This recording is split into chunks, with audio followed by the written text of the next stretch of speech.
El que no conoce su historia está condenado a repetirla, dice el tan citado aforismo del filósofo alemán Friedrich Nietzsche. Aforismo que de tan citado, que de tan repetido, que de tan sobaqueado,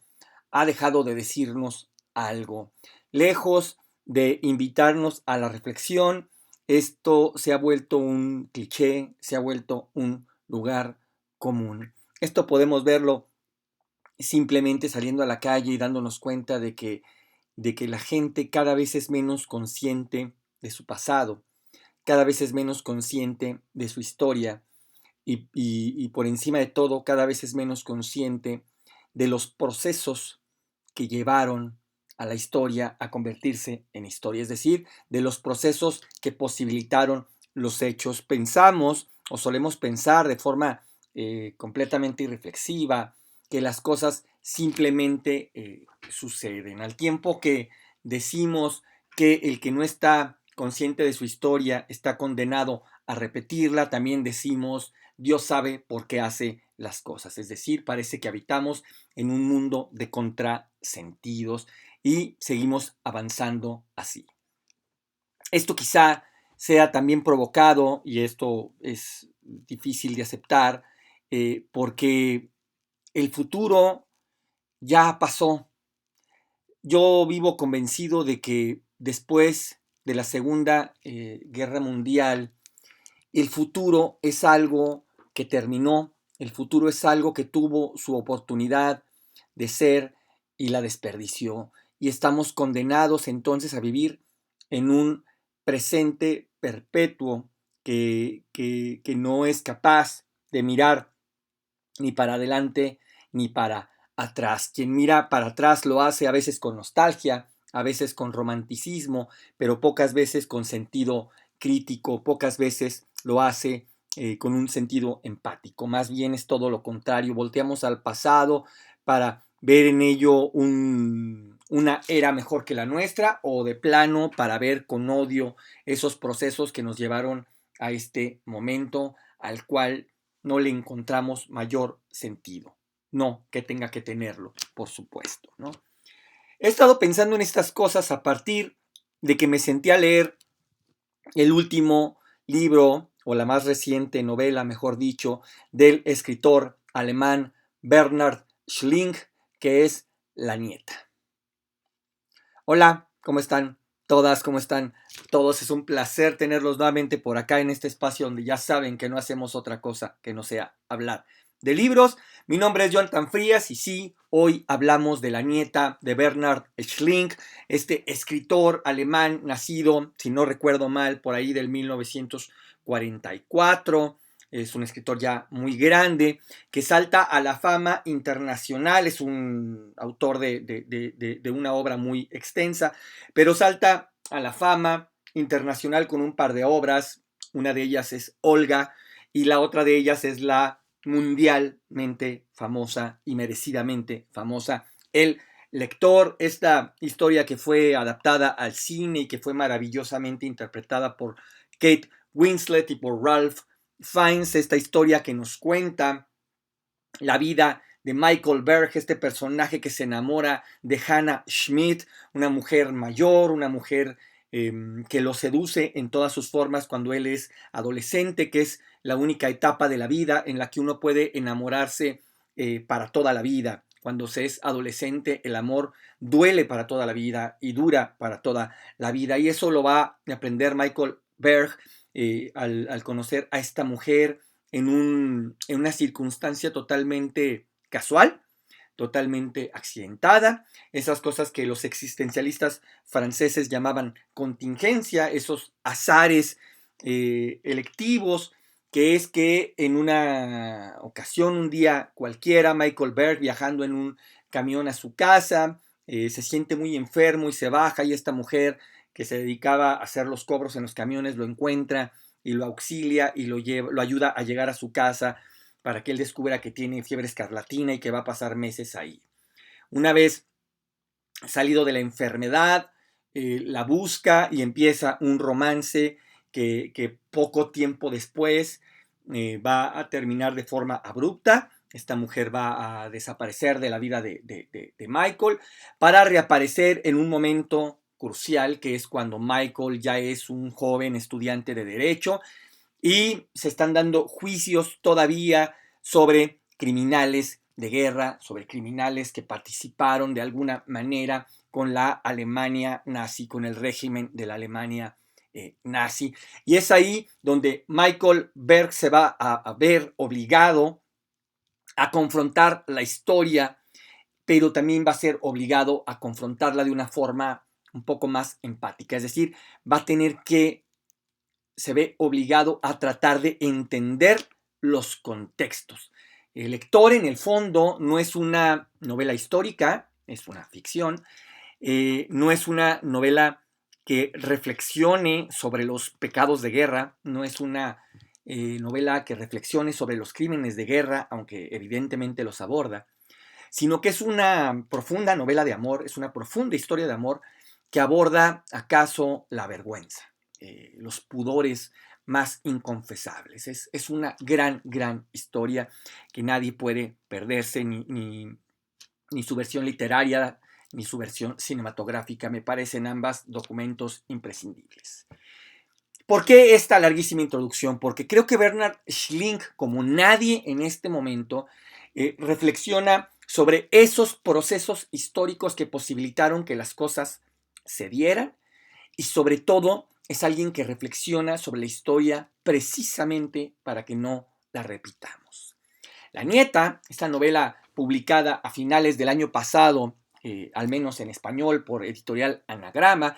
es la historia de Caspar, un hombre ya muy anciano que tiene una modesta librería y que su rutina es maravillosa, porque es un hombre que saliendo de su librería por la noche, cerrando la librería, atraviesa caminando un parque que lo lleva camino a su casa. El parque representa un modesto rodeo, pero es un rodeo siempre agradable, porque caminar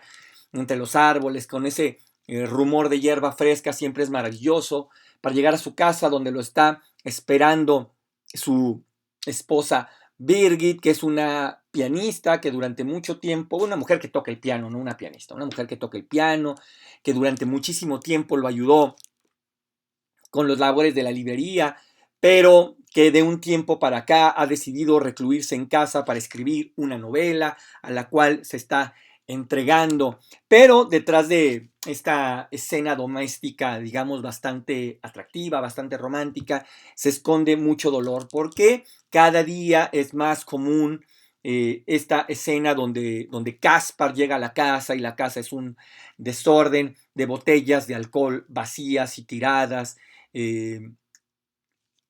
cosas que demuestran que hay algo o que señalan que son indicios de que hay algo profundo en la vida de Birgit que no le está permitiendo seguir adelante. Ahí comienza esta historia, uno de esos días cualquiera en el que Caspar regresa a casa y llega y ve esta escena de floreros tirados, de comida tirada, de botellas vacías, con manchas de vino sobre la alfombra, de trastes acumulados en el fregadero, y él se dispone a darle orden a la casa, mientras a una mano despotrica de que Birgit otra vez ha vuelto a beber, pero por otro lado trata de entenderla y empieza eso, a acomodarlo todo, a darle cierto orden, perdón, a su casa,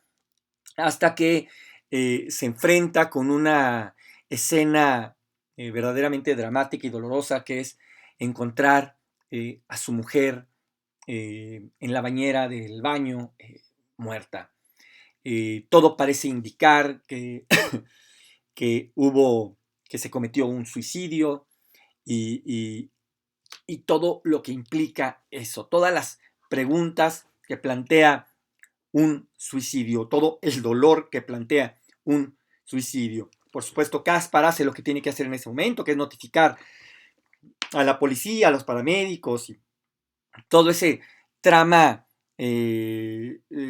engorroso y terrible que es la burocracia de la muerte, que no permite que uno conecte de inmediato con su duelo, sino que hay que estar llenando formas sobre lo que implica la desaparición de un ser querido, la muerte de un ser querido. Pasan unas semanas de este evento en lo que Caspar empieza a poner cierto orden a sus ideas y por fin se atreve a irrumpir en la intimidad de su mujer al entrar a su estudio y empezar a enterarse de quién es esta mujer que hasta ese momento ha pasado 40, 50 años de su vida a su lado, pero que empieza a darse cuenta que no conoce. En este sentido me recordó un poco, debo confesar, cuando empezaba la lectura de la novela. Esto que les acabo de decir ocurre en las primeras 4 o 5 páginas y está en la tapa en la contratapa del libro, es decir, no es un spoiler en ningún sentido. Mientras empezaba esta lectura, pensé también en una novela de Amos Oz, en los que la trama es relativamente similar, al menos el inicio de la trama es relativamente similar, y es este mismo hombre que se ve obligado por la muerte de su mujer a irrumpir en sus cuadernos, en sus fotografías, en su pasado, para terminar descubriendo algo que todo el mundo sabemos, pero que nos aterra pensar, y es que nunca conocemos realmente a las personas con las que convivimos, solo conocemos la parte que ellas nos permiten conocer. Caspar entra al estudio de Birgit y empieza a leer algunos documentos hasta que da con el inicio de esa famosa novela que estaba escribiendo Birgit y que es una novela autobiográfica en la que ella va a empezar a contar toda su vida, desde los años prácticamente inmediatos anteriores a que conociera a Caspar,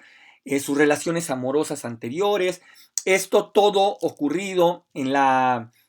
Alemania de la posguerra, en la Alemania que ya está siendo sometida y esclavizada por la Guerra Fría, en la Alemania dividida entre el este comunista y el oeste democrático, digamos, ¿no? Y entonces va a contar la historia de cómo Birgit, enamorada en ese momento, viviendo en la Alemania del Este, de un hombre de nombre Leo, se va a embarazar y va a tener una hija producto de esta relación, una hija que ella va a abandonar en el momento que conoce a Caspar. Esto no es decir, el encuentro con Caspar no es la razón del abandono, sino que ella en ese momento decide irse hacia la Alemania del Oeste, decide huir de esa Alemania comunista para encontrar un mundo que al menos en el papel ofertaba mayores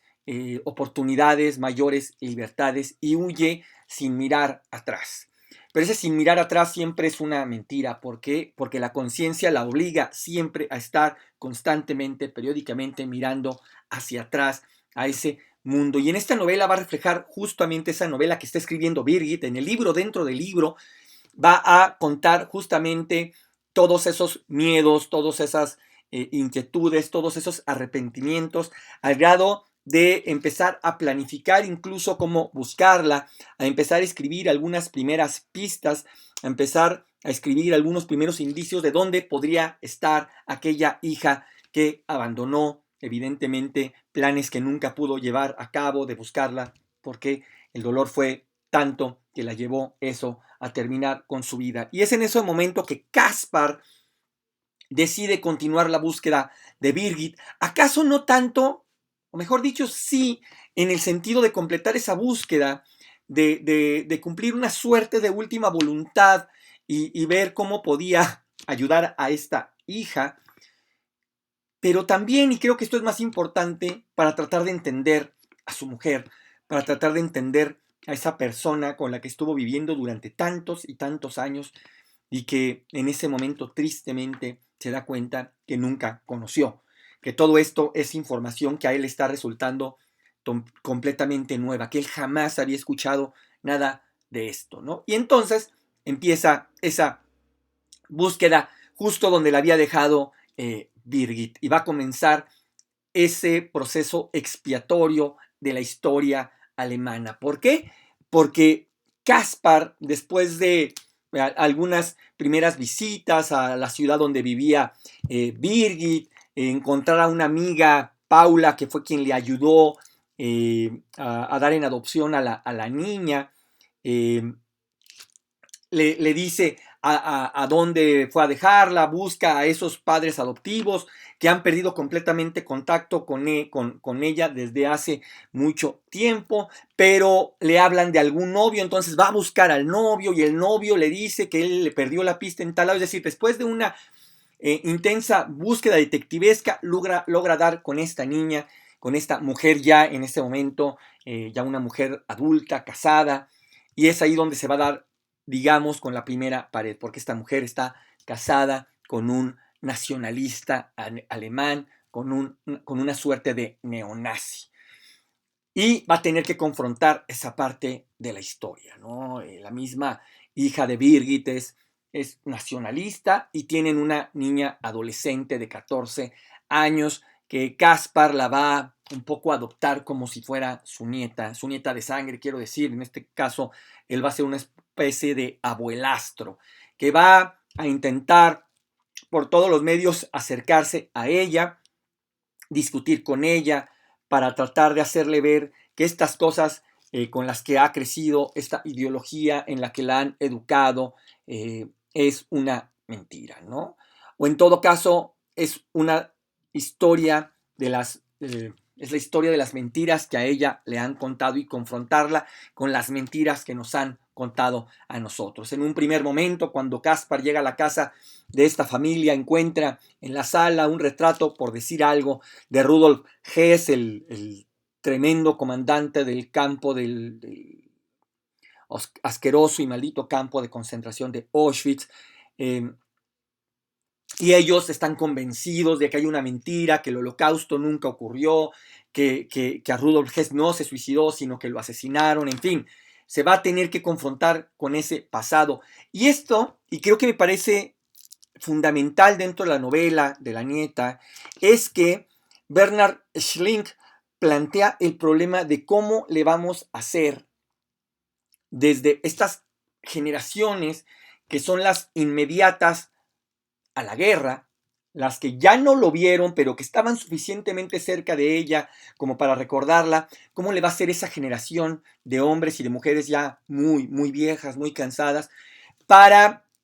posibilitar el diálogo, para tener un puente con las generaciones centennials, con los chicos y las chicas nacidas ya en este siglo, para decirles que esto es importante, que es importante que no lo olvidemos, que es importante que revisemos el pasado, ya no con esta visión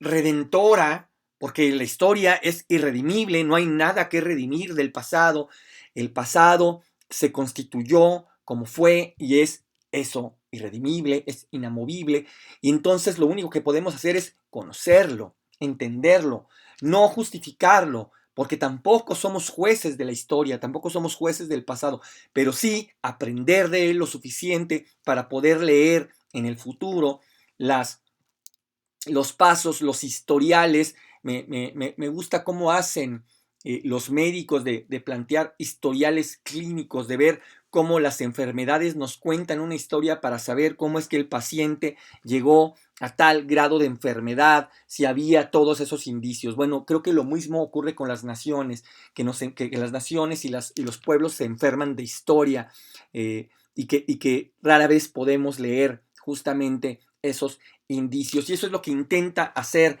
Bernhard Schlink a través de Caspar cuando se sienta a hablar con su nieta sobre ese pasado. Al mismo tiempo, y esto es la parte delicada, Caspar quiere plantear una relación afectiva con ella sin que esta relación sea invasiva. Él sabe que si de pronto empieza a confrontar a su nieta con sus ideas, si de pronto empieza a atacarla diciéndole que todo lo que ella piensa es mentira o está construido sobre una mentira, sabe que la chica lo que va a hacer es rechazarlo. Entonces, eso lo obliga también a él a sentarse, a escucharla, a escuchar los puntos de vista del otro, que creo que eso es la parte más difícil cuando pensamos la historia. Reconocer que el otro también tiene derecho a pensar distinto, también tiene derecho a promover un gobierno o una idea de gobierno que sienta que lo representa mejor. Y entonces vamos a tener un diálogo muy interesante de una historia contada a dos manos entre dos generaciones distintas. Va a haber una revisión de cierta literatura clásica. Esto suele ser común en las novelas de Bernhard Schlink, es decir, las novelas de Bernhard Schlink que suceden en universos librescos, donde hay muchos libros involucrados. El lector es el ejemplo más claro, porque ahí todo ocurre alrededor de esta mujer que le pide a su amante que le lea en voz alta, ¿no? Acá va a haber una discusión fresca entre el abuelo y la nieta, donde van a estar comparando los libros que han leído cada uno, pero también va a haber un diálogo, digamos, más modesto, un diálogo, digamos, más diplomático, por decirlo de alguna manera, un diálogo más directo, que es con la música, cuando la nieta de Caspar entra en escena, ya en la vida de Caspar, es decir, logra convencer a los padres de que le permitan también a la niña visitarlo en Berlín. Ella va a llegar a una casa donde hay libros, donde hay piano, donde hay una cultura un poco más universal, y la niña va a entrar en contacto con ella, se va a enamorar del piano, va a querer ser pianista, y entonces empieza un diálogo con el abuelo a través de la música. El abuelo, en este sentido, sí, como todo abuelo, suele ser amoroso y suele ser condescendiente, y suele ser, en México decimos, suele ser muy barco, y es muy complaciente, y la lleva a los conciertos, y la lleva al teatro, y la lleva a la ópera, y la niña cada vez se enamora más de esta cultura occidental, digámosle de alguna manera, y la empieza a hacer temblar, empieza a cuestionar los cimientos más fundamentales de su existencia, de todo lo que ella cree, de todo con lo que ella ha crecido. Creo que La nieta es una novela fundamental para eso, para que repensemos la historia desde un punto de vista un poco más empático, donde podamos ver la historia sin haber desempuñado antes la espada, poder verla con cierta docilidad, digamos, no buscando culpables, sino buscando acaso respuestas. Eso. Esta es una novela que hace poco me la pude encontrar, y había esperado unas semanas ahí en mi librero hasta que por fin tuvo turno. Y algo que tiene de maravilloso Bernhard Schlink es que no es, no es un escritor de artificios, es un novelista hecho y derecho. Es decir, no es un escritor que busque sorprendernos con la forma, que busque innovar con el lenguaje. Es un tipo que se dedica a contar una historia y a contarla bien. Es decir, me recuerda a estos escritores como Javier Marías, o como Carlos Fuentes, o como Flaubert, o como Dickens, o como esta tradición de la novela inglesa, es decir, estas novelas que no son objetos estéticos, sino que son un dispositivo para contar una historia, y que la cuenta de la forma más transparente y más tranquila posible. Uno se puede sentar a leer esas historias y en una sentada haber avanzado 100, 150 páginas sin mayor problema. Nada, nada, hasta aquí llegamos por ahora. La nieta es eso, un libro fundamental. Primero, y esto es lo más importante, porque es una novela muy bien escrita, es una novela muy entretenida, es una novela que uno goza mucho mientras la lee, que esa es la parte más fundamental de por qué leemos novelas. Pero después está este paso reflexivo que hace que uno cierre el libro y se quede con él durante días dando vueltas en la cabeza. Es como esos buenos cafés que después de haberlos terminado aún queda cierto retrogusto en nuestra boca, que tarda un tiempo en desaparecer, y que lejos de ser una sensación molesta es el recuerdo agradable de ese momento cálido en el que bebíamos esa taza. Eso me pasó con La nieta, y eso me suele pasar con las novelas de Bernhard Schlink, pero con las novelas en general de esa generación de los 40 alemana, que fue maravillosa. Estoy pensando, por supuesto, en Sebald, estoy pensando, por supuesto en Shuskin, por ejemplo. Creo que valdría la pena hacer un episodio dedicado a esos escritores alemanes de la posguerra, que los hay, y mucho, y que los hay maravillosos. Nada, esto se ha alargado muchísimo, como siempre. Entonces, hasta aquí quedamos. Nos vemos muy pronto con un nuevo libro. Recuerden, like, comentar, suscribirse y todas esas cosas. Nos encuentran, por supuesto, en Spotify, en Amazon Music y aquí mismo en YouTube. Cuídense. Hasta pronto.